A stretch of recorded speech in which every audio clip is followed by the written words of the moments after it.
Hi everybody, Dr. Bryton here for Tooth Tip Tuesday, and today we're going to kind of visit a topic that we've gone over before with our Tooth Tip Tuesday videos, orthodontics. But we're going to do a little bit more of a detailed reason as to why we make the recommendations for orthodontics when we do. So my daughter Nola is 8 years old, and she is moving into orthodontic treatment. And with that, she's got other kids her age. They're doing the same thing.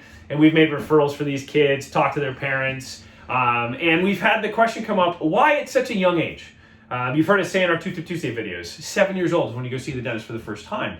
And we'll say quickly, because of developmental reasons. You want to get there before development becomes so advanced. And so a lot of parents ask why. I want a little more detail to it. And in particular, I've had two grandmothers that have wondered why at such a young age has little Nola had to go to the orthodontist. And so I want to answer that question and hopefully make it easy for people to kind of see why. Because I think the mouth is one of the more, we'll say, interesting parts of the body in that you can't see everything. And so a lot of patients don't see for themselves or for their kids why they need to go do things. You can't see underneath the gums. You can't see underneath the bone. It's hard to see inside the mouth in general. And so when we say you should go to the orthodontist, for the most part, you look at it and go, why? What's wrong? Their teeth are straight already. Well, it's a little bit deeper than that. It's a little bit bigger than that. There's a lot more below the surface, per se. And so why at 7 years old? The big reason that we want them to go there, like I said, is for development. So what a lot of people don't know is you'll actually see the beginning development of adult teeth below the gums, below the bone, right when a child is first born. The adult teeth start to develop, just like the baby teeth are already going. They're already on their way. And so what happens a lot of times, or what has happened traditionally with orthodontics, is we let all the baby teeth develop. We let them come in whatever way, shape, or form. We let them go out in whatever shape and form, and we wait and see what happens with the adult teeth. Where are they? When do they come in? And then we fix them with brackets and wires. Some of you may have experienced that.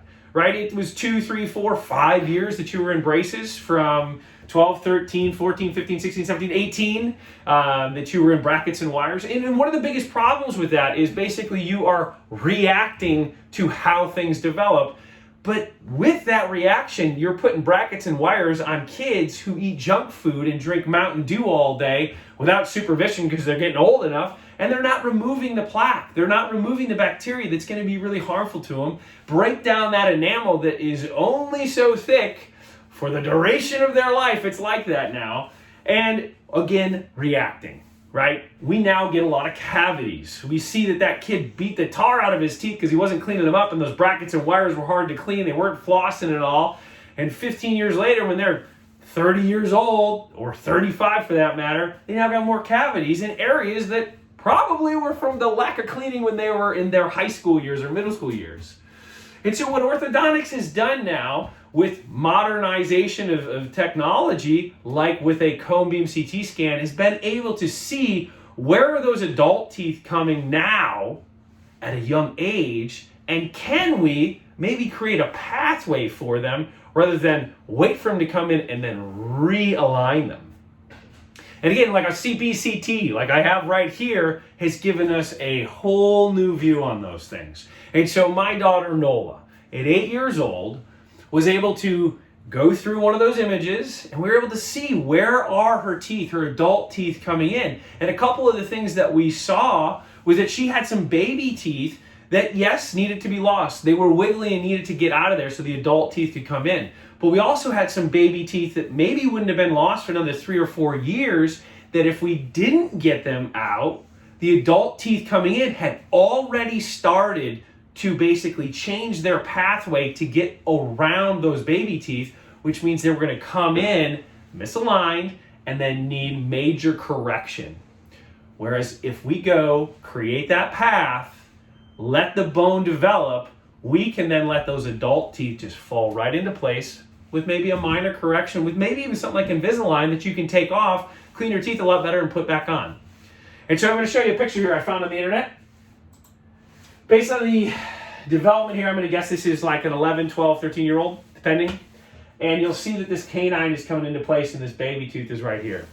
And now this is a cone beam CT scan. So this is just like what, again, we have right here. And what you're seeing is this baby tooth is blocking this canine coming in. Now this is relatively minor in my opinion, and they probably are going to allow this thing to fall right in, and it's going to be a cakewalk, maybe some alignment. But if you can imagine for me that this baby canine comes all the way up here, and this individual is about 4 years younger, and this adult canine tooth is now starting to come this way instead, or this way instead.